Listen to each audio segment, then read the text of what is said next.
Hello students, so welcome back to the third lecture of some basic concepts of chemistry. तो बच्चे I hope कल का आप सब लोग पढ़ के आए होंगे, रिवाइज भी किया होगा। तो आज हम फाइनली स्टार्ट करते हैं चैप्टर की आगे की चीजों के बारे में। चलिए तो बच्चे देखिए, एक बात बताओ, सपोज मैं ना क्या कर रही हूं, मैंने अभी यहाँ पे एक काम किया। क्या किया कि मैंने कुछ ना पीसेस हैं,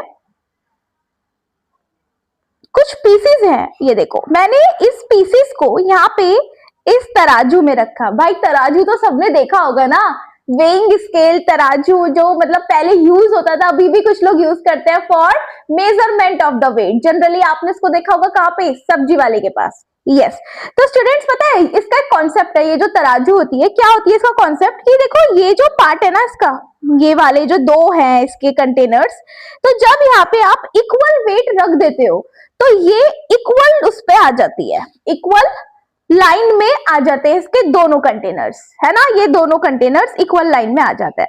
तो इसी कॉन्सेप्ट को मैं ना थोड़ा आपको हेल्प करती हूँ आज की क्लास को समझाने में। तो स्टूडेंट्स देखो, सबसे पहले मैंने क्या किया, यहाँ पे ना मैंने 1 kg की बहुत सारी बॉल्स रख दी। देखो ये 1 kg है और मैम बहुत सारी मतलब कितनी रख रहे हो आप, तो स्टूडेंट सपोज मैंने रख दी टोटल 60 पीसेस, बोल दो, हम बॉल्स नहीं बोल रहे, हम पीसेस बोल रहे हैं कि 1 kg के 60 पीसेस हमने यहाँ पे पुट कर दिए।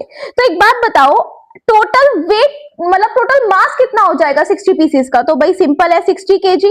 बिल्कुल स्टूडेंट्स, अब मैंने क्या किया यहाँ पे ना, मैंने आपको बताया नहीं बट यहाँ पे ना एक आदमी बैठा है इस तराजू के एक कंटेनर के अंदर। तो मैंने देखा कि ये ना दोनों भैया, जैसे यहाँ पे आपने 60 पीसेस रखे तो ये दोनों जो कंटेनर है इस तराजू के, ये इक्वल उस पे आ गए, इक्वल हो गए, इक्वल हो गए।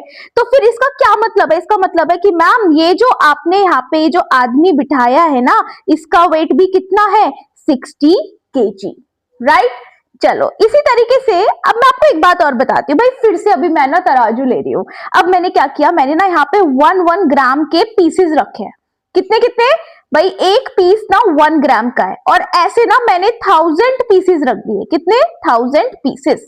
तो एक बात बताओ, अगर एक पीस का जो मास है वो 1 ग्राम है, तो 1000 पीस का कितना हो जाएगा, 1000 ग्राम हो गया, है ना।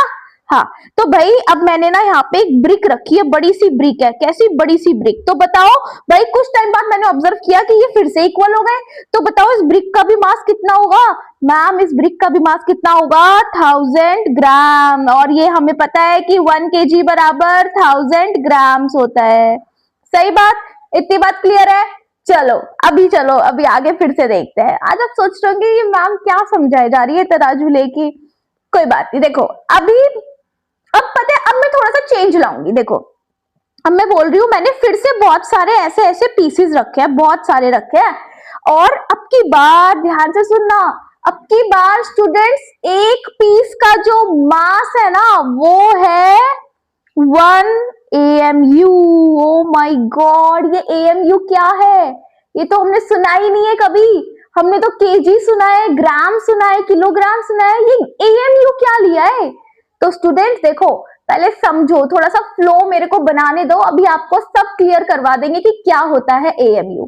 तो सपोज मैंने एक पीस लिया है और उसका मास है 1 AMU, और स्टूडेंट्स अब यहाँ पे एक मैंने ना एटम रखा, परसों पढ़ाया था ना लेक्चर 1 में एटम के बारे में, वैसा सा एक एटम उठा के यहाँ पे मैंने रख दिया।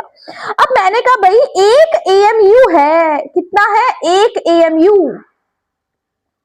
हाँ तो मैंने बोला मैम पहले ही बताओ कितने रखे पीसेस, मैंने बोला 27 पीसेस रख दिए। तो भाई कितना टोटल मास कितना हो जाएगा इनका, दैट इज 27 AMU। तो भाई मैंने देखा कि ये जो एटम है ना और ये वाला जो इनका लाइन है ये सिमिलर हो गया, और एटम, तो भाई इसका क्या मतलब है कि एटम का भी मास कितना रहा होगा 27 AMU।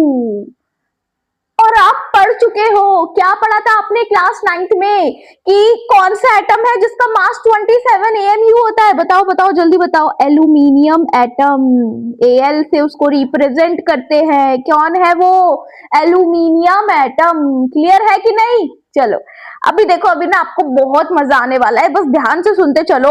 अभी स्टूडेंट्स मैंने फिर से वही काम किया, मैं वही वही वही करती रहूंगी। मैंने क्या किया, मैंने फिर से ऐसे काफी सारी बॉल्स रखी और एक बॉल का अभी भी मास, बॉल या पीस कुछ भी ले लो कि भाई एक पीस का मास है 1 AMU। तो मैम काफी सारी बोल रहे हो, कितनी कितनी रखी? अब की बार मैंने रख दी कितनी, देखो मैंने यहाँ पे जो बॉल्स रखी है ना, दैट इज 6.022 इंटू 10 की पावर 23 बॉल्स।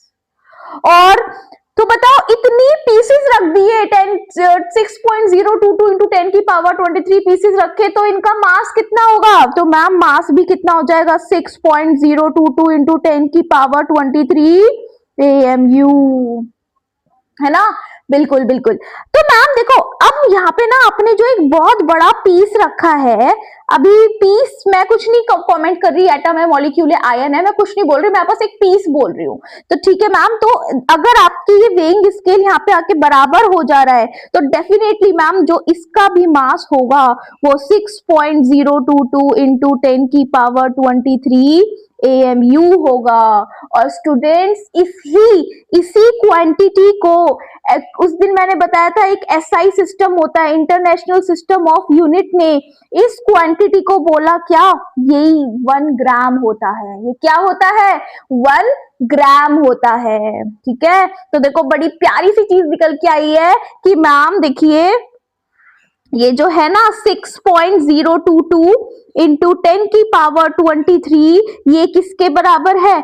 1 ग्राम के। तो मैम ये तो 6.022 इंटू 10 की पावर 23 AMU बराबर 1 ग्राम है। तो क्या यहाँ से 1 AMU का ग्राम में कन्वर्जन कर सकते हो यूनिटरी मेथड से? बिल्कुल कर सकते हैं यार, ये तो हम 9th-10th में पूरी मैथ्स में यही तो पढ़ते आए हैं।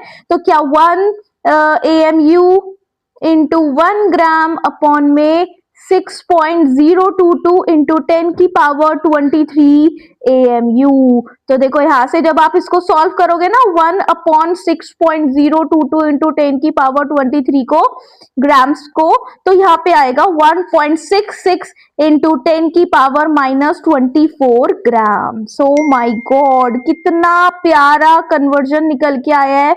और ये इतना इंपॉर्टेंट है ना यार, मतलब ये बहुत अच्छी चीज है जो निकल के आई है। आप प्लीज इसको याद कर लो, क्या कि 1 AMU बराबर किसकी होता है? 1.66 इंटू 10 की पावर-24 ग्राम। फिर से बोलो, क्या होता है? 1 AMU बराबर 1.66 इंटू 10 की पावर-24 ग्राम। ठीक है, चलो आगे बढ़ते हैं, नेक्स्ट स्लाइड पे आते हैं।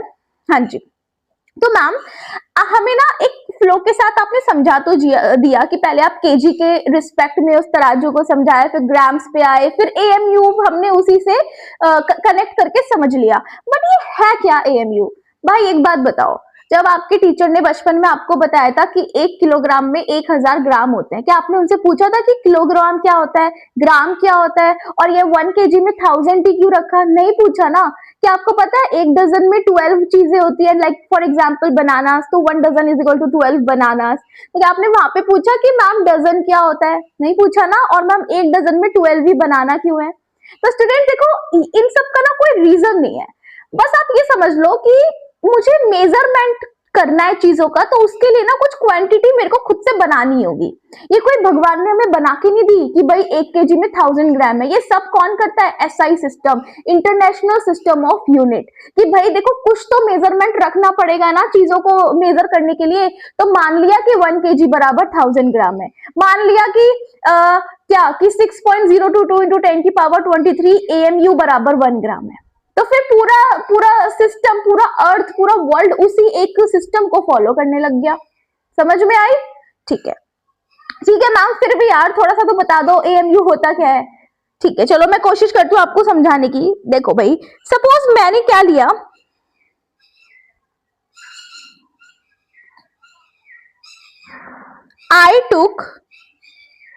मैंने ना स्टूडेंट्स एक कार्बन लिया, कार्बन का एटम, मैंने इसके 12 पार्ट किए, 4 5 6 7 8 9 10 11 12, अच्छा हो गए ना, देखना 1 2 3 4 5 6 7 8 9 10 11 12। देखो अभी ना मैंने ना बहुत ज्यादा अनइवन डिस्ट्रीब्यूशन किया है, बट आपको पता है जब हम इनको सभी को इक्वल पीसेस में डिवाइड कर सकते हैं। तो स्टूडेंट्स देखो, सपोज मैंने ना ये वाला पीस उठा लिया, मैंने आपको क्या बोला, मैंने कहा यार ये वाला पीस ले लो। कौन से वाला? ये वाला, ये वाला। तो मैंने आपको बोला, मैंने कहा भाई क्या मैं इस पीस को बोल दूं कि ये 1/12 पीस है, 1/12 पार्ट है इस पूरे कार्बन एटम का, और ये पूरा क्या है मैम? कार्बन एटम का C12 एटम। 12 क्या रिप्रेजेंट कर रहा है? देखो कार्बन के ना बहुत सारे आइसोटोप्स होते हैं, पढ़ा था ना आपने क्लास 9th में, हाँ 9th में पढ़ा होगा आइसोटोप्स।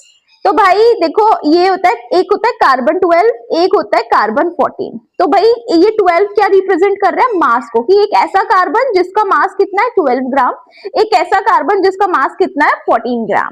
तो स्टूडेंट्स क्या होता है, जैसे कार्बन 12 का मैंने एटम लिया, तो जब आप कार्बन 12 एटम का 1/12 पार्ट करोगे तो उसका मास जो है, यानी mass of C12 atom of 1/12 part of carbon 12 atom, यही मेरा क्या होता है बच्चे? This is my what? बताओ बताओ, दिस इज माय 1 AMU। यही क्या है? 1 AMU। ठीक है, यही क्या होता है मेरा? 1 AMU। तो 1 AMU क्या है? The mass of C12 atom का 1/12 पार्ट, विच इज दिस, यानी इतने पार्ट का जो मास आएगा, that is your what? That is your 1 AMU। अब मैं आपको एक बात और बताती हूँ कि जो आपका AMU होता है students, AMU is your atomic mass unit, और इसको हम ना U, कभी कभी AMU को भी शॉर्ट में आपको दिखा हुआ मिलेगा, दैट इज U। U क्या होता है? U is your unified mass, unified mass. ठीक है, आई होप यू अंडरस्टैंड।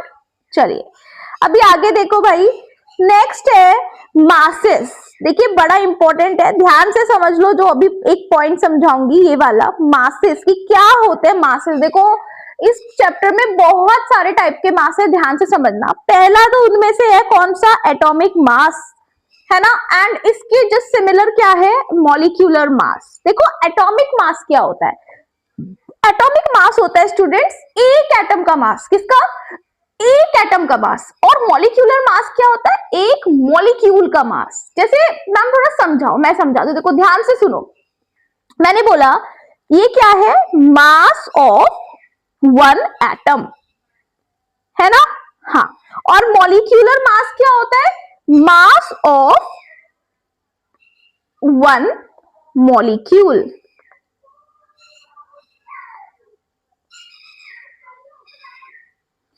स्टूडेंट्स अब देखो कैसे, जैसे मैंने बोला कार्बन का मास बताओ, तो 12 AMU। मैंने कहा एक CO2 का मास बताओ, तो भाई CO2 का मास होता है 44 यूनिट AMU। जब आपको यूनिट AMU मिल जाए, एक नंबर, एक पर्टिकुलर नंबर के बाद आपको यूनिट मिले AMU, तो आप AMU देखते ही समझ जाओ कि वो एक क्वांटिटी की बात कर रहा है। अब वो एक एटम भी हो सकता है, एक मॉलिक्यूल भी हो सकता है। अब वो आपको समझना पड़ेगा कि क्वेश्चन में सपोज सिर्फ नाइट्रोजन लिखा है, सिर्फ नाइट्रोजन लिखा है, तो आप क्या बोलोगे कि इसका मास बताओ, तो क्या बोलोगे? 14 AMU, यानी एक एटम ऑफ नाइट्रोजन। लेकिन वो कल को दे दे लिखकर N2, तो अब ये मॉलिक्यूल बन गया, तो अब इसको क्या बोलोगे? इसके मास को एक का होता है 14, तो 2 का होगा 28 AMU। लेकिन अब इसको बोलेंगे मॉलिक्यूलर मास और इसको बोलेंगे एटॉमिक मास। तो AMU देख के पहचान लोगे कि वो एक नंबर की बात कर रहा है, या तो एक एटम होगा या एक मॉलिक्यूल होगा। चलो आगे बढ़ते हैं। नेक्स्ट है स्टूडेंट्स रिलेटिव एटॉमिक मास। क्या होता है रिलेटिव एटॉमिक मास? तो देखो ध्यान से सुनो, रिलेटिव इस शब्द को देख के कुछ ऐसा सा नहीं लग रहा कि किसी के रिलेटिव कुछ बात, कोई मास आ रहा होगा? हाँ, तो मैं आपको एक बात बताती हूँ। देखो क्या होता है भाई यहाँ पे, अच्छा रिलेटिव एटॉमिक मास को ना मैं शॉर्ट में बोलूंगी RAM, या आपको कहीं नहीं मिलेगा RAM लिखा हुआ आएगा relative atomic mass he, but थोड़ा बड़ा है तो मैं इसको शॉर्ट में लिखूंगी। तो students RAM relative atomic mass क्या होता है? एक एटम का मास या एक मॉलिक्यूल का मास। चलो अभी एटम के रिस्पेक्ट में समझ लेते हैं, तो मैं यहाँ लिख रही हूँ एटॉमिक मास और किसके रिस्पेक्ट में मैम बात कर रही हूं, तो मैं बात कर रही हूं 1/12 ऑफ C12 एटम। और मैम अभी देखो, अगर मैं आपको बोलूं कि आप एल्यूमिनियम के लिए रिलेटिव एटॉमिक मास को लिख कर दिखाओ, तो आप क्या बोलोगे कि मैम देखो, जो एल्यूमिनियम के लिए जो एटॉमिक मास है, बताओ कितना है, सब लोग बताओ, दैट इज 27 यूनिट्स। बताओ AMU, यूनिट्स क्या है, AMU। तो मैम जब आप रिलेटिव एटॉमिक मास लिखोगे तो atomic mass which is 27 AMU और अपॉन में 1/12 पार्ट ऑफ कार्बन 12 एटम। तो भाई इसी को तो मैंने क्या बताया था कि यही तो 1 AMU के बराबर होता है, अभी तो बताया था, याद है कि नहीं, बताया था कि नहीं, हाँ, कि चलो ठीक है ये बताया था। अब यहाँ पे मैंने क्या लिख दिया, 1 AMU। तो मैम यहाँ से तो AMU कट गया, तो ये रिलेटिव एटॉमिक मास तो 27 आ गया। हाँ, तो क्या फायदा, उतना ही आ गया। अरे भाई डिफरेंस है, अब की बार यूनिट लेस आया है, पहले यूनिट्स हुआ करती थी AMU, अब की बार यूनिट लेस है। समझ में आई, आ गई समझ। चलो भाई रिलेटिव एटॉमिक मास समझ में आया, आ गया। चलो अभी क्वेश्चन देखो भाई, एक क्वेश्चन लाई हूं मैं आपके लिए। क्वेश्चन क्या कहता है, ये देखो, that is in 108 AMU of a aluminium find the number of atoms. बहुत बेसिक सा क्वेश्चन है, बहुत बेसिक क्वेश्चन है। एक बात बताओ, आप ना मेरे को एक आंसर देना, मैं आपको सिंपल एक मैथमेटिक्स पूछती हूँ कि अभी देखो गर्मियों का मौसम है ना, बहुत सारे मैंगोज हम लेके आते हैं, किसी किसी के घर तो भाई वो भी आते हैं, मैंगो की क्या होती है, वो पेटी होती है जो उनके खेत से वो ना बहुत सारे मैंगोज आते हैं। हमारे घर पे भी कल ना बहुत सारे मैंगोज आए थे, उसमें इतने सारे मैंगोज पड़े हुए थे, मतलब मजा आ गया खा के, इतने मीठे मीठे थे। अब आप भी बताना यार, आप खा रहे हो कि नहीं समर्स में मैंगोज, चलो, और बताना कहाँ कहाँ से आते हैं आपके यहाँ पे। देखो भाई क्या है कि ये जो मेरे घर पे कल एक पेटी आई थी मैंगो की, उसमें ना बहुत सारे मैंगोज रखे हुए थे, बहुत सारे मैंगोज, है ना। हाँ, तो अब मुझे पता करना है कितने मैंगोज थे, लेकिन जो भैया जो लेके आए थे ना इन मैंगोज को, तो उन्होंने बोला कि भाई ये जो पेटी है ना, इसका वजन है 25,000 ग्राम्स, विच इज 25 kg। ठीक है, तो ऐसी मेरी मतलब ऐसी आई जस्ट आस्क्ड हिम कि भाई अच्छा अगर ये 25 kg की है इसका मास, तो एक मैंगो का लगभग कितना है, तो उन्होंने बोला लगभग होगा कितना, 250 ग्राम मान लो, एक मैंगो का वजन कितना है, 250 ग्राम। तो फिर मैंने सोचा कि यार उन्होंने बताया टोटल मास इतना है और एक का इतना है, यानी कि अगर मैं टोटल मास ऑफ मैंगोज को डिवाइड कर दूं मास ऑफ 1 मैंगो से, तो क्या टोटल नंबर ऑफ मैंगोज नहीं निकल जाएंगे कि इस पेटी के अंदर कितने आम है, कितने मैंगो हैं, होगा कि नहीं होगा। तो बताओ टोटल मास ऑफ मैंगो कितना है, 25,000 ग्राम, और एक मैंगो का मास कितना है, 250 ग्राम। तो देखना आया कि नहीं आपका आंसर, 100 मैंगोज, यानी कि मैम एक पेटी में 100 मैंगो थे। ये तो भाई डेली लाइफ से मैंने आपको कनेक्ट करवा दिया। तो भाई इसमें इतना डिफिकल्ट क्या है, आपको जो मैं समझा रही हूं, क्या ये वाला एल्यूमिनियम के रिस्पेक्ट में भी आप ऐसे ही सोच के देख लो, देखो सोच के देखते हैं होता है कि नहीं कनेक्ट। उसने ना 108 AMU ऑफ एल्यूमिनियम में पूछा है कितने नंबर ऑफ एटम है, तो मतलब क्या उसने टोटल मास नहीं दे दिया एल्यूमिनियम का। अगर आपको नंबर ऑफ एल्यूमिनियम एटम्स निकालने हैं तो टोटल मास एल्यूमिनियम का कितना है, डिवाइड कर दो मास ऑफ एक एल्यूमिनियम एटम से, तो टोटल मास देखो कितना है, 108 AMU, और एक एल्यूमिनियम एटम का मास कितना होता है, 27 AMU। तो AMU से AMU कटा, 27 into 4 क्या होता है, 108। तो भाई 4 एल्यूमिनियम के एटम्स आपके प्रेजेंट हैं 108 AMU ऑफ एल्यूमिनियम में। था ना कि बहुत ज्यादा सिंपल, बहुत सिंपल था, बट हम तो डर जाते हैं भाई, नाम एएमयू आ गया था, एल्यूमिनियम लिखा आ गया था और उसमें पूछ रहे थे। लेकिन आपको कोई इस तरीके से कोई कैलकुलेशन करवाए ना तो भाई आप आराम से कर लोगे। तो इसको, ये जो मैंने आपको ये चीज समझाई है ना, इसको इसके टर्म्स में ही सॉल्व करो, ज्यादा कुछ नहीं सोचना, ठीक है। चलिए आगे चलते हैं। देखो आंसर चेक कर लो, क्या है इसका आंसर, क्या दिया इन्होंने 4, तो कितने हैं answer, right answer is your 4। चलिए आगे बढ़ते हैं। Okay students, now next we have is your gram atomic mass and gram molecular mass. चलो तो ग्राम एटॉमिक मास, चलो यहाँ पे आने से पहले ना मैं आपको एक छोटी सी चीज और, मैं ना आपसे कुछ पूछ लूं, मैं एक बार श्योर कर लूं कि जितना समझाया है वो समझ में आया है कि नहीं आपको। तो भाई एक बात बताओ, मैंने बोला, मैंने कहा एल्यूमिनियम एटम मैंने लिया है, इसका पहले तो आप मुझे बताओ क्या atomic mass, relative atomic mass, ये बताओ। तो आप बोलोगे मैम एटॉमिक मास है 27 AMU, रिलेटिव एटॉमिक मास क्या बोलोगे 27, सिर्फ यूनिट लेस है, मतलब ओनली नंबर नॉट यूनिट। अच्छा मैं आपको बोलूं, मैंने कहा इसी तरीके से एक और मास होता है, दैट इज ग्राम एटॉमिक मास, तो क्या बोलोगे भाई मैम ऐसा लग रहा है कि एटॉमिक मास के आगे ग्राम लगा दो, हाँ सही लग रहा है 27 ग्राम। तो स्टूडेंट्स ये क्या बन गया मेरा ग्राम एटॉमिक मास। चलो थोड़ा सा ना इसको और एक्सप्लेन करते हैं और थोड़ा सा आपको फील दिलाते हैं इसका, है ना, आज आपको रियल फील आ जाएगा भाई, ये जो मैं अभी आपको कॉन्सेप्ट समझाऊंगी ना ये बहुत सारे बच्चों को नहीं आता है, ठीक है। चलो देखते हैं। तो ग्राम एटॉमिक मास, तो स्टूडेंट सबसे पहले हम ना इसको एक क्वेश्चन के थ्रू समझते हैं। ग्राम एटॉमिक मास मोटा मोटा मैंने समझा दिया, 27 AMU 1 एटम का मास, 27 इज रिलेटिव एटॉमिक मास और 27 ग्राम इज ग्राम एटॉमिक मास। थोड़ा सा अब और डिटेल में चलते हैं। तो भाई क्वेश्चन देखना, क्वेश्चन क्या कह रहा है कि find the number of atoms of aluminium in its gram atomic मास, ठीक है। यानी कि what is gram atomic mass for aluminium, सोच के बताओ 27 ग्राम, यानी कि आपको 27 ग्राम के अंदर नंबर ऑफ एटम्स निकालने हैं।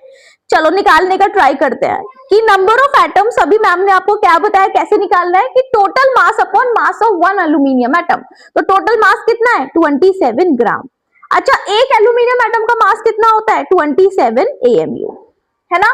लेकिन अभी आप याद करो यार, मैंने आपको एक चीज बताई थी कि एक AMU, इधर लिखते हैं चलो उसको थोड़ा, कि एक AMU बराबर होता है किसके 1.66 इंटू 10 की पावर -24 ग्राम के। तो भाई क्या 27 AMU को, क्या 27 AMU को आप ग्राम में कन्वर्ट कर सकते हो, बिल्कुल कर सकते हो। तो स्टूडेंट्स बताना क्या इसको ऐसे लिख लूं 27/27 इंटू 1.66 इंटू 10 की पावर -24, देखो 24 से 24 गया। तो स्टूडेंट जब आप इसको सॉल्व करोगे ना तो यू विल गेट एक नंबर विच इज 6.022 इंटू 10 की पावर 23, हाँ 6.022 इंटू 10 की पावर 23 एटम, ठीक है। चलो तो ध्यान रखो बच्चे, अभी मेरे पास एक नंबर आया है विच इज दिस। चलो अभी एक और क्वेश्चन देखो, बोल रहा है find the number of atoms of iron in its gram atomic मास। देखो ध्यान से सुनो, अभी बहुत प्यारा कंक्लूजन करा रही हूं मैं आपको क्वेश्चन के थ्रू। अब आयरन की बात कर रहा है, चलो मैं आपको बता देती हूँ आयरन का ग्राम एटॉमिक मास होता है 56 ग्राम और एटॉमिक मास होता है 56 AMU। चलो तो एक बात बताओ, नंबर ऑफ एटम्स निकालने हैं यहाँ पे भी, तो टोटल मास कितना है 56 ग्राम और एक का कितना है 56 AMU। इसको कन्वर्ट कर लो जैसे ऊपर किया था ग्राम्स में। तो स्टूडेंट जब आप यहाँ पे सॉल्व करोगे, देखो 56 से 56 गया, तो जैसे ऊपर सिर्फ ये वैल्यू बच रही थी 1/1.66 इंटू 10 की पावर 24, यहाँ पे भी तो इस बार ऐसे ही हो रहा है। तो जो सॉल्व करके यहाँ आया तो यहाँ पे भी तो उतना ही आएगा, कितना आएगा 6.022 इंटू 10 की पावर 23 एटम्स। वाओ, मतलब क्या ही बोलूं मैं आपको, मतलब इट्स टू गुड। चलो कितनी प्यारी चीज यहाँ से हमने कंक्लूड की है कि मैम आप ना कुछ भी ले लो, मतलब आप बस ग्राम एटॉमिक मास को फिक्स कर देना। हर बार जब जब आप ग्राम एटॉमिक मास बोलोगे तो आप जब उसमें नंबर ऑफ एटम्स कैलकुलेट करोगे ना तो वो तो सेम ही आएगा। ये AMU किसने लिख दिया यहाँ पे, यहाँ एटम्स आएंगे, एटम्स, आपने ही तो लिखा। कोई बात नहीं, हो जाता है यार गलती छोटी। मतलब एक वो कौन सा डायलॉग था कि बड़े बड़े देश में छोटी छोटी गलतियां हो जाती है, यही था। चलो मुझे याद नहीं आ रहा, आप बता देना कौन सा डायलॉग था, कमेंट में लिख देना। तो आप देख रहे हो कि ग्राम एटॉमिक मास लो मैम हर बार, और एटम कुछ भी ले लो। पहले तो आपने लिया एल्यूमिनियम, अब आप ले रहे हो आयरन। मैम कुछ भी ले लो लेकिन नंबर ऑफ एटम तो बराबर ही आएंगे। ये तो जादू हो गया, जादू। चलो कोई बात नहीं, मैं आपको ऐसे बहुत सारे जादू दिखाती रहूंगी। ठीक है, तो देखो एटम का नंबर सेम आया। अब मैंने ना ऐसी बहुत अलग अलग एलिमेंट्स बदले, कभी ऑक्सीजन के केस में, कभी कार्बन के केस में, भाई यही नंबर आ रहा था। तो मैंने बोल दिया, मैंने कहा बार बार नहीं निकालेंगे, फिक्स कर दो। क्या फिक्स कर दो? फिक्स कर दो कि यही नंबर होता है स्टूडेंट्स, एवोगैड्रो नंबर। क्या होता है ये? Avogadro number. और इसको रिप्रेजेंट करते हैं शॉर्ट में NA, A से एवोगैड्रो, N से नंबर। और अभी तो जो मैं आगे बोलूंगी ना यार, मतलब इट्स टू गुड। इसी नंबर को भी हमने क्या बोला? Oh my God, this is 1 मोल। इसी को हमने क्या बोला? 1 मोल। समझ में आया? भाई यही एवोगैड्रो नंबर है, यही मेरा 1 मोल है। चलो अभी ना मैं आपको और भी कुछ समझाना चाहती हूँ इस मोल से रिलेटेड। तो भाई finally let's welcome mole concept. चलो फाइनली मोल कंसेप्ट पे आ गए, जिसपे बेस पूरा चैप्टर है। हाँ सुनो, तो अभी क्या मैं इसको ऐसे कंक्लूड कर दूं कि भाई मैम देखो, जो मेरा ग्राम एटॉमिक मास है, क्या ग्राम एटॉमिक मास या ग्राम मॉलिक्यूलर मास, क्या वो बराबर है 1 मोल के? और 1 मोल का मतलब होता है Na एटम्स, और Na आपको पता है ये क्या है? 6.022 into 10 की पावर 23 है ना? ये चीज क्लियर है ना? हाँ, तो भाई मैम देखो यही बराबर भी होता है, क्योंकि आपने बात की है मोल की, 1 मोल के मास की। तो स्टूडेंट्स यही मेरा होता भी है क्या? Molar mass. ये क्या भी होता है? Molar mass. ठीक है, तो भाई बहुत सारे मास मैं आपको समझा चुकी हूँ। भाई मोलर मास क्या होता है? मोलर मास 1 मोल का मास। क्या होता है? मोलर मास 1 मोल का मास। तो मैम ग्राम एटॉमिक मास की तो सिंपल सी यूनिट थी जो आपने बताई थी, ग्राम में लिख दो। हाँ, जब आप इसको 1 मोल डिफाइन कर देते हो तो हम फिर किसको इंट्रोड्यूस करते हैं? मोलर मास को। तो मैम ये इसकी यूनिट क्या होगी स्टूडेंट्स? इसकी यूनिट होगी ग्राम पर मोल, है ना? 1 मोल के मास, 1 मोल का जो मास है ग्राम में, that is my molar mass. ठीक है, चलो ये भी बड़ी सिंपल सी चीज थी। अब एक बात मैं आपको ना एक प्यारी सी चीज समझाती हूँ। भाई एक बात बताओ, मैं बोलती हूँ समझना, मोल को अब यूज कैसे करेंगे कि 1 मोल ऑफ सोडियम एटम, बस मैं कुछ लिख रही हूं, आप ऑब्जर्व करते चलना। 1 मोल ऑफ सोडियम एटम में 6.022 इंटू 10 की power 23 atoms of sodium present है, जिनका मास होता है कितना? ग्राम एटॉमिक मास। क्या है सोडियम का ग्राम एटॉमिक मास? 23 ग्राम। भाई इससे, इस लाइन से ना बहुत सारे क्वेश्चन सॉल्व होंगे, ध्यान से सुन लो।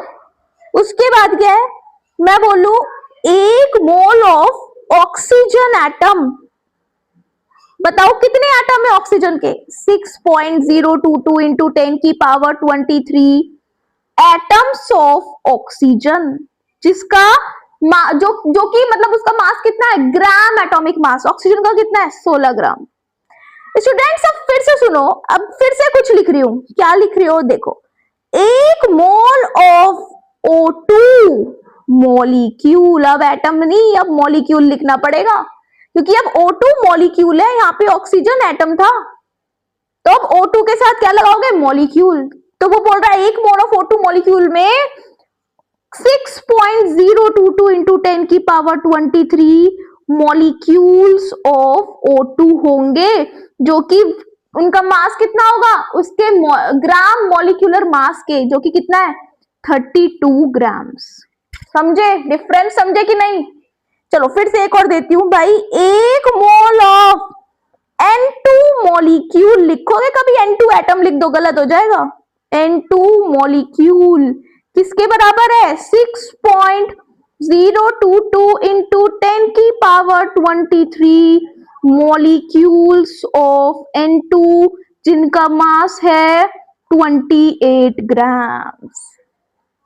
इसी तरीके से स्टूडेंट्स कल को मैं लिख के दे दूं कि 1 मोल ऑफ O-2 आयंस, ये आयन है ना, ये एटम थोड़ी है, अब आयन बन गया, चार्ज आ गया ना -2।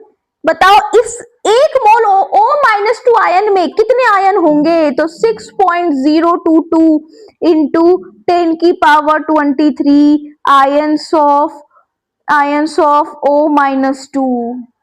सही बात। चलो देखो भाई, ये मैंने आपको बड़ी ही इंपॉर्टेंट बात बताई है, इसका बहुत यूज करेंगे अभी जब मैं आगे आपको बहुत सारे क्वेश्चन कराऊंगी तब, ठीक है। चलो ये समझ में आ गया ना। हाँ चलो अब पहले ना आप मेरे को फाइनली एक फटाफट से आंसर बता दो, ये क्वेश्चन छूट गया था। क्वेश्चन बोल रहा है what is the mass of 1 molecule of HNO3। एक मॉलिक्यूल का मास बताओ सब लोग कितना है भाई। HNO3 का पहले मास कैसे निकालते हैं, हाइड्रोजन का कितना है 1, नाइट्रोजन का 14 और ऑक्सीजन का 16, लेकिन 3 है तो 3 से मल्टीप्लाई कर दो तो आंसर आ गया 63। अब वो बोल रहा है एक मॉलिक्यूल का, तो भाई एक मॉलिक्यूल के लिए तो मैम आपने बोला था U लगाना है या AMU लगाना है, ठीक है। दूसरा बोल रहा है मॉलिक्यूलर मास ऑफ HNO3। बच्चे ये है रिलेटिव, जब वो खाली मॉलिक्यूलर मास लिख के तो मतलब समझ जाओ रिलेटिव पूछ रहा है, तो रिलेटिव क्या था यूनिटलेस। तीसरा ग्राम मॉलिक्यूलर मास HNO3 का 63 ग्राम। चलो आंसर चेक करते हैं, तो देखो हमारा था 63 AMU, कहाँ है ये रहा 63 AMU, 63 gram 63 gram. I hope you are getting it right. चलिए आगे बढ़ते हैं। चलो तो मैम आपने ना मोल का काफी अच्छी अच्छी चीजें हमें समझाई, अब आप ये क्या लाए हो, तो स्टूडेंट ध्यान से सुनो बच्चे, मोल को कैलकुलेट भी तो करना होगा ना, तो मोल को अपन कैलकुलेट कर सकते हैं मास की हेल्प से, वॉल्यूम की हेल्प से और नंबर ऑफ पार्टिकल की हेल्प से अपन मोल को निकाल सकते हैं। अब ध्यान से सुनना भाई, एक फॉर्मूला है जो आपको याद करना पड़ेगा, बड़ा जरूरी है।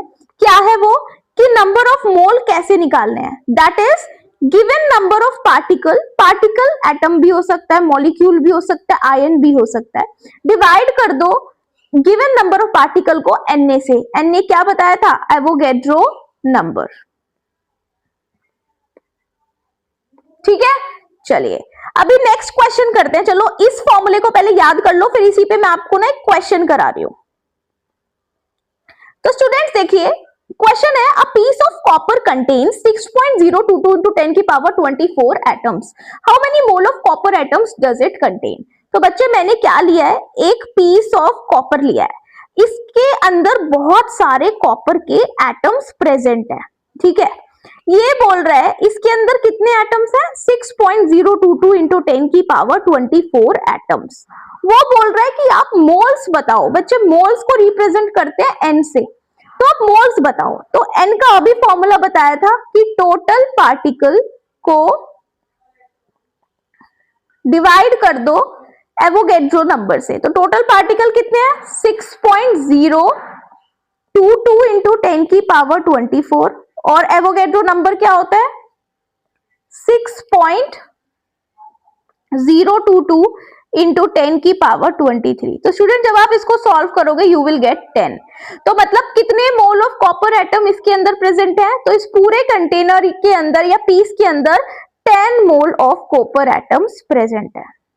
मैम मोल क्या होता है, ये जैसे आपने AMU को समझाया था, मोल समझा दो भाई। मैंने वहां भी बोला था, क्या आपने कभी अपने टीचर से पूछा जब उन्होंने बताया कि एक डजन में 12 पीसीज होते हैं, आपने पूछा डजन क्या होता है, तो मोल क्या होता है क्यों पूछते हो भाई। मोल भी एक मेजरमेंट की क्वांटिटी है, समझ में आई। It's a kind quantity of measurement. बस फर्क इतना है कि ये AMU और मोल, ये दोनों ही शब्द आप पहली बार 11th क्लास में सुनते हो। अगर आपको बचपन से ही बताने लग जाए ना किलोग्राम के साथ AMU और डजन के साथ मोल, तो आपको कभी दिक्कत ना है। तो थोड़ा ना न्यू टर्म है, तो इसको अपने से ना जल्दी जल्दी हेलो हाई करवाओ। चलो आगे बढ़ते हैं। देखो भाई आंसर क्या है 10 mole. Now we have next. तो भाई देखो पार्टिकल की हेल्प से एक मोल का फॉर्मूला निकाला था, क्या था वो फॉर्मूला? ये वाला था कि टोटल पार्टिकल अपॉन Na। अब हम ये वाला एक और फॉर्मूला है स्टूडेंट्स इसका, दैट इज, ध्यान से सुनना यार, बड़ी इंपॉर्टेंट चीज है ये भी। अगर कई बार क्या, बहुत बार वो मास ही देता है। अगर मास दिया है तो आपको नंबर ऑफ मोल्स कैसे निकालने हैं? अगर एटम्स की बात कर रहे हैं तो given mass of the substance question में देगा, डिवाइड कर देना ग्राम एटॉमिक मास से। स्टूडेंट यहां से आपके निकल के आएंगे क्या? मोल्स, और इसको ही अपन क्या बोलते हैं? Number of gram atoms. ध्यान से सुनना भाई, क्वेश्चन जेईई मेंस में ऐसे मोल तो आएगा ही, लेकिन वो कई बार ग्राम एटम बोलेगा, calculate number of gram atom, आपको लगेगा कुछ मास की बात कर रहा है, लेकिन मास नहीं, वो क्या ही पूछ रहा है आपसे? मोल्स ही पूछ रहा है इनडायरेक्टली। इसी तरीके से अगर मॉलिक्यूल की बात करें और मोल निकालना है तो उस सब्सटेंस का मास अपॉन में ग्राम मॉलिक्यूलर मास, और ये क्या निकाल देगा? मोल कैलकुलेट करके देगा ये फॉर्मूला। और इसको भी अपन ऊपर वाले की तरह क्या बोल सकते हैं? Number of gram molecules. क्या बोल सकते हैं? Number of gram molecules, number of gram molecules. ठीक है, तो दोनों ही बड़े जरूरी से फॉर्मूले भाई। देखो फिजिकल केमिस्ट्री कॉन्सेप्ट के साथ साथ फॉर्मूले याद करने पड़ेंगे आपको, और मैं कोशिश करूंगी फॉर्मूलेज मिनिमाइज कर दूं, लेकिन जो करने हैं भाई वो तो करने ही पड़ेंगे। बहुत जरूरी फॉर्मूलेज हैं। देखो अभी तक आई थिंक आज की क्लास की पहली स्लाइड है जिसपे मैंने 3 स्टार्स बनाए हैं, बल्कि मैं तो 4 ही बना देती हूँ। ठीक है, चलो आगे बढ़ते हैं। क्वेश्चन देखो क्या कहता है, कह रहा है कि what will be the mass of 5 mole of SO2। तो भाई मोल्स निकालने का क्या है कि गिवन मास अपॉन में ग्राम मॉलिक्यूलर मास, या स्टूडेंट्स आप इसको ग्राम मॉलिक्यूलर मास ना बोल के, हमने इसको एक और नाम बोला था ना, मोलर मास भी बोल सकते हो, आप मोलर मास भी लिख सकते हो। तो अब आपसे ये पूछ रहा है कि बताओ गिवन कितना मास होगा 5 मोल SO2 में। तो भाई SO2 का पहले मोलर मास कैलकुलेट कर लो, मोलर मास या ग्राम मॉलिक्यूलर मास कैसे निकालते हैं? सल्फर का मास होता है 32, एक ऑक्सीजन का 16, 2 का 2, तो 64 ग्राम पर मोल या ग्राम, हाँ ठीक है, अभी तुम कुछ भी मान लो यार, ऐसा कुछ नहीं है। अब आपको ये वाली एंटिटी निकालनी है, तो इसको निकालने के लिए भाई इसको ना मैं शॉर्ट में x मान लेती हूँ, बार बार इतना बड़ा लिखना पड़ेगा। तो x बराबर क्या? n इंटू ये वाली टर्म, इसको मोलर मास विच इज 64, अभी मैंने कैलकुलेट किया 64 ही लिख लो। तो x की वैल्यू n कितनी दी है? देखो n दिया है 5 इंटू 64 विच इज 320 ग्राम्स। तो भाई कितना मास निकल के आया है? 320 ग्राम। चलो आंसर चेक करते हैं, क्या दिया है क्वेश्चन में? आंसर है 320 ग्राम्स। चलिए नाउ नेक्स्ट वी हैव एक और क्वेश्चन है, क्या बोलता है? अच्छा ये ना CO2 है, थोड़ा सा और अच्छे से लिख लेते हैं।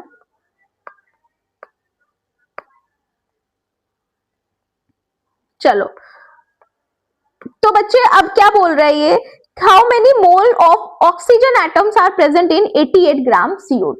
चलो एक बात बताओ, क्या 1 मोल ऑफ CO2 के अंदर, क्या CO2 का जो मास होता है कितना होता है?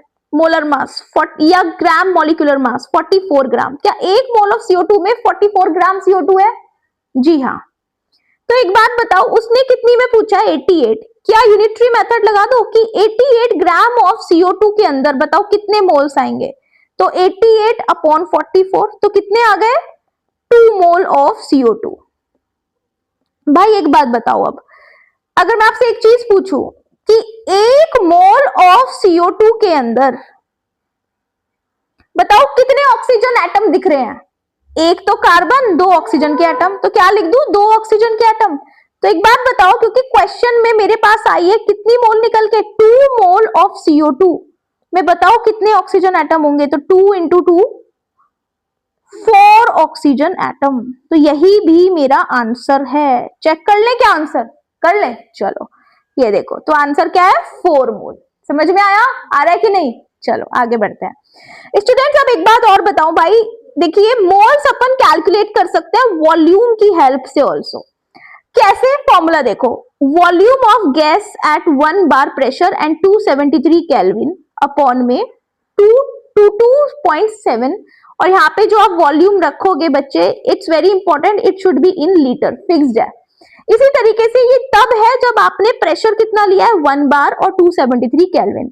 लेकिन जब आप प्रेशर 1 एटीएम और 273 केल्विन लेते हो तो आपको फिर यहाँ पर 22.4 रखना पड़ेगा। अभी भी वॉल्यूम लोगे वो लीटर्स में, तो यहां से भी आपके एन आ जाएगा। What is N? मोल। क्या निकाल रहे हैं? मोल। अब ये फॉर्मूला मैम कैसे आया, ये क्या है? कभी तो आपने यहाँ 1 बार लिख दिया, कभी 1 एटीएम लिख दिया। जब बार है तो यहाँ 22.7 है, जब एटीएम है तो यहाँ 22.4 है। What is this? ठीक है स्टूडेंट्स, अभी बस याद कर लो, अगली क्लास में इसका फुल एंड फाइनल एक्सप्लेनेशन दूंगी कि ये कैसे आया। रटवाऊंगी नहीं, समझाऊंगी, फिर बोलूंगी कि अब याद कर लो। ठीक है, चलो तो कल की क्लास में मिलते हैं। इसको आगे समझने के लिए और भी खूब सारे क्वेश्चन लेके आऊंगी और अगली क्लास में प्रीवियस ईयर क्वेश्चन भी मैं आपको दिखाऊंगी। Okay, bye bye.